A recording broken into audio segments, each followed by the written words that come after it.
Hey, seniors, how you doing? Today is February the 1st, and let's take a look at the second part of our essay that we're going to do, which will be due ultimately on February the 2nd. Now, obviously, if you got done with the first part and you moved into this early, excellent. You are ahead of the game. And when you get this done, you are welcome to move into the third part and start in on that one, which is the counter argument. But this one focuses on the solution. And what we want to think about here is what is a viable, logical, possible solution? What can be done to fix this?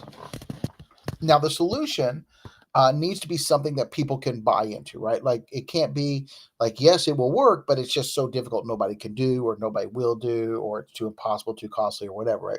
So we really want to make sure that if there is something that you are advocating, that it is something that people can really do and people can understand. Okay. The process for this will look very much like the process for the problem that we did last time. So let's take a look at it. Okay. Again, we are just going to do three spiel writings. Okay. We did the first spiel writing over the problem. Now let's take a look at the solution. So again, briefly describing the research. I don't want you to think that you're just going to copy that from the first one, because this is going to be much more about what did you find about, what were some of the big things you found about the solution, the thing that you are actually looking for. So the first one was about problem. This one's going to be kind of like, what did you find out about the solution? And then the P, what is the solution you feel will make a clear and logical difference? Like it will work, and there's a real reason that it will. Okay. This is where you explain it. Now, the spiel model is set up really for like almost like one sentence each, right? One sentence summary, one sentence problem, position, one sentence. It doesn't really have to be like, and a good solution might take you 2 or 3 sentences to explain, right, or to present. But this is what you are advocating. Give us only one solution. Make sure it is singular solution. It's only one solution. It's only one thing that you want people to do. Then we're going to give a specific example. Okay. Now this could take a variety of different approaches, right?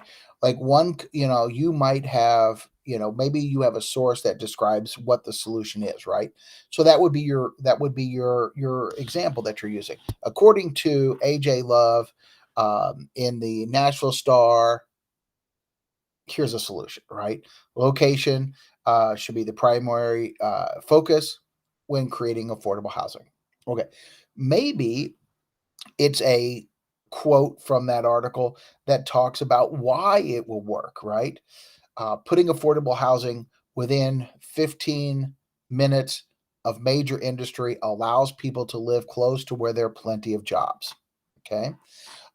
Maybe it is a line along the line such as, think of affordable housing first by considering where there's a concentration of schools, of quality schools, and affordable health care, and access to food, and then look for places within a 15-minute walk to set up affordable housing, right? So maybe it explains how the solution works.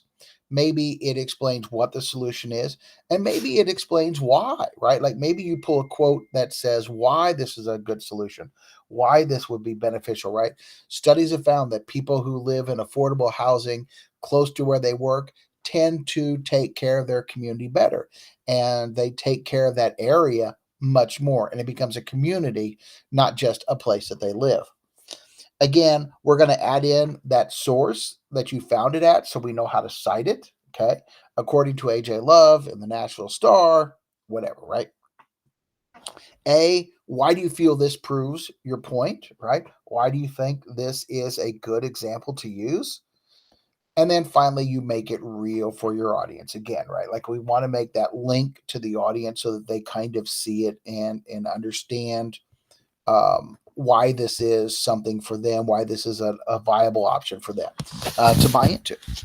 Now you'll take that is the pre-writing chart. You'll take all those ideas, and then you will come down here and you will put in your solution statement. Again, this will be one paragraph. where you detail the solution and you show us something about the solution based on your sources.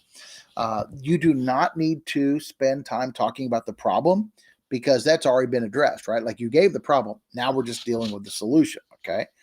We want to make sure that it is something that people can do, because if it's a solution that no one can do or believe in or buy into, they're not going to do it, right? So please make sure that it is a solution that will work.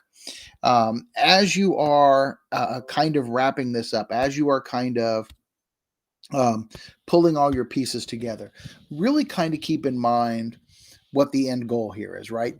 Like the end goal was, here's a problem, here's a solution. Here's a problem, here's a solution, right? Like you are proposing a solution. So you really want to keep it in that frame of mind, because if you just say, here's a thing we can do, but you don't give us anything about it, you don't explain any kind of benefit, you don't give us any reason why, like that's a great idea, then is people really going to believe in it, right? So kind of keep it in that frame of mind as you are working forward. As always, if you have any questions at all, please make sure you're reaching out to Miss McGuire so that we can answer your questions. We'll make sure you're going in the right direction. We will move you into the solution statement on February the 1st, Wednesday, February the 1st. Many of you will be done on that Wednesday. Hopefully everybody is done on the 2nd. And then you can shift gears into the counter argument, which we will start no later than February the 3rd and finish up on Monday, February the 6th. Good luck, everybody.